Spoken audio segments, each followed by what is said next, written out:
Estamos de volta hoje com informações sobre azia e refluxo. E você já sabe, se você perdeu algum conteúdo do Medicina e Saúde, é muito fácil para você assistir esses programas, tá? Basta acessar www.medicinesaude.tv.br. Tem alguma sugestão, quer fazer alguma pergunta para os nossos médicos, para os profissionais de saúde que passam por aqui? É muito simples também. Manda um e-mail para a gente, jornalismo@medicinesaude.tv.br. Agora eu quero falar com você que geralmente depois de comer aquela pizza deliciosa, né, começa a sentir aquela queimação, ou depois de uma macarronada deliciosa, sente aquela massa, parece que fica entalada na garganta. Pois é com você que eu quero falar. Os sintomas de azia e má digestão são tão comuns que muita gente já aprendeu até a conviver com eles, contando com estoques de antiácidos no armário e truques caseiros. Só que a recorrência e outras características incômodas, como regurgitação, dores no peito e na garganta, tosse seca, rouquidão e pigarro, indicam que o problema é bem mais chato do que se imagina. Falamos da doença do refluxo, que afeta 12% da nossa população. E para falar sobre isso e da parte alimentar, nutricional, eu falo com quem entende do assunto, que é a Caroline Doneda. Carol, tudo bem? Bom dia, Carol. Tudo bem, bom dia. Obrigado mais uma vez pelo convite. É um prazer estar aqui falando sobre isso. Que bom, a Carol é expert em dicas de vida saudável, né? Nutricionista, já trabalha com a equipe da Gastroclínica Cascavel, que é referência quando a gente fala em doenças digestivas. Carol, a minha dúvida aqui também é com relação ao seguinte, né? Nós temos uma mesa com alguns alimentos deliciosos, né? Quem que não vê um salgado, um doce muito bem feito, né? Um refrigerante gelado nesses dias quentes, o cafezinho que é a paixão do brasileiro, né? O chimarrão, o tererê, enfim, é tanta coisa boa que a gente tem ao nosso alcance e de uma forma rápida, né? Por que esse tipo de alimento é considerado o grande vilão para quem tem problemas de refluxo ou a comumente azia que a gente tem? Na verdade, primeiro é importante ressaltar, Soraya, que não é um alimento específico que vai provocar a doença do refluxo. Mas quando a pessoa já tem esse problema e faz consumo de alguns alimentos que são mais estimulantes da secreção de ácido que nós temos no estômago, podem piorar os sintomas. Então, alguns dos que estão presentes aqui na nossa mesa são alimentos que são bastante estimulantes. Então, quando consumidos, fazem com que o indivíduo tenha maior produção de ácido e tendo possibilidade de ter refluxo. Ter a sensação de azia, a sensação de queimação. Alguns pacientes reclamam de pigarro, de tosse, são variados, né, os sintomas relacionados ao refluxo. Esses alimentos que contêm cafeína, como o café, o próprio chimarrão, chás mais escuros, como o chá preto ou o chá mate, o chocolate, os alimentos mais apimentados, as bebidas gasosas, inclusive a água com gás. Inclui também? Inclui também. Claro que ela tem uma proporção menor de sintomas do que uma Coca-Cola, por exemplo, mas também é uma bebida gasosa e provoca sintomas. As frituras, né? Então, tem muitos pacientes que relatam sintomas piorados com esses alimentos. Outra coisa que também é importante ressaltar, que mesmo que a pessoa não tenha a doença do refluxo, mas ela exagerar no volume da comida, principalmente sendo uma comida muito gorda ou com muita massa, né, com muita farinha, por exemplo, ela pode vir a sentir azia e queimação. Num domingo, resolveu exagerar na quantidade de macarronada com costela.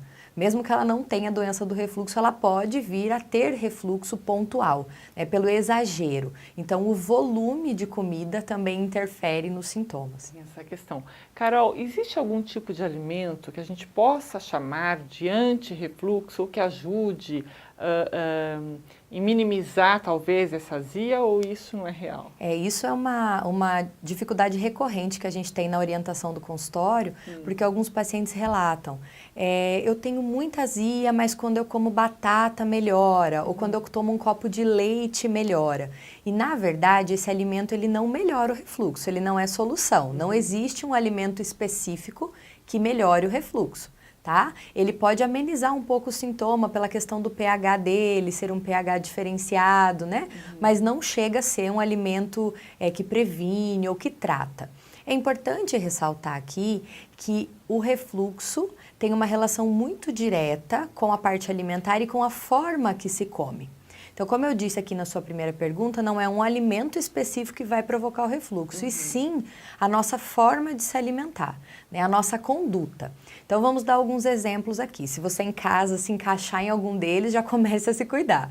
Primeiro, comer muito rápido. Mastigar a comida muito depressa. E hoje em dia, a gente inconscientemente já faz isso pela correria do dia a dia. Outra coisa bem importante é comer e tomar líquido junto com as refeições. Porque quando a gente come e toma líquido ao mesmo tempo, não se mastiga direito. Então, a gente come rápido, empurra o alimento com esse líquido e esse alimento entra inteiro. Tá? Isso é um grande problema também. Outro detalhe, espaçar muito as refeições, ficar muito tempo sem comer. A grande maioria das pessoas não toma o café da manhã e consegue fazer um almoço e um jantar.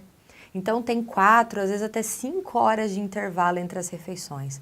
Isso também é um agravante para o desenvolvimento de refluxo. Outro detalhe importante, comer e deitar-se.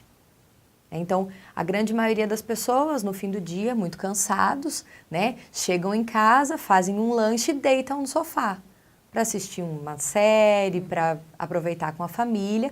E esse deitar faz com que também exista uma probabilidade de desenvolvimento de refluxo. Tá? Só quem faz isso é cobra, né? Que vai comer e vai ficar esticadinho. Descansando e sem problemas, né? Dá, né? E outra, as pessoas que já têm o sintoma da azia e da queimação, eu costumo dizer isso no consultório, se em pé você já sente o seu refluxo, imagine-se deitado com um ângulo, né, que facilita todo o retorno daquele alimento e daquele ácido. Então, as pessoas têm que tomar muito cuidado com relação à sua conduta alimentar, né? Uma pessoa que tem refluxo evita esses alimentos que nós falamos antes. Mas se ela cuidar da forma de comer, pontualmente esses alimentos, mesmo que irritantes, não serão tão prejudiciais. Tá certo. Lembrando também, né, Carol, eu acho que quando a gente fala em ter hábitos saudáveis na alimentação, inclui sempre verduras, frutas. Tem as frutas cítricas, elas potencializam também essa azia? Na verdade, quando a pessoa tem um refluxo realmente bem acentuado, um limão, um abacaxi, pode promover a azia com mais facilidade.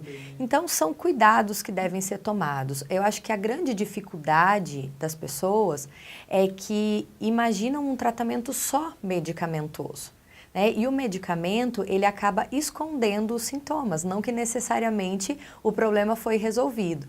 Então, é sempre importante associar o medicamento, que em muitos momentos tem indicação, com um controle alimentar.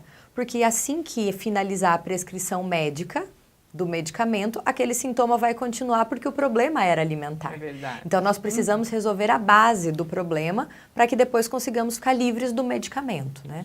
Tá certo. Então estão aí as dicas da Caroline Doneda, que é nutricionista. Carol, obrigada mais uma vez, viu, pela sua presença, pelas suas dicas preciosas. Tenha uma semana bem gostosa, bem produtiva. Amém, tá bom? A todos nós, tudo de bom. A gente vai encerrando Medicina e Saúde por aqui, lembrando que no próximo domingo, às 8h30 da manhã, estaremos aqui, se Deus quiser, com o melhor conteúdo sobre saúde, bem-estar e qualidade de vida para você. A gente se encontra, até mais!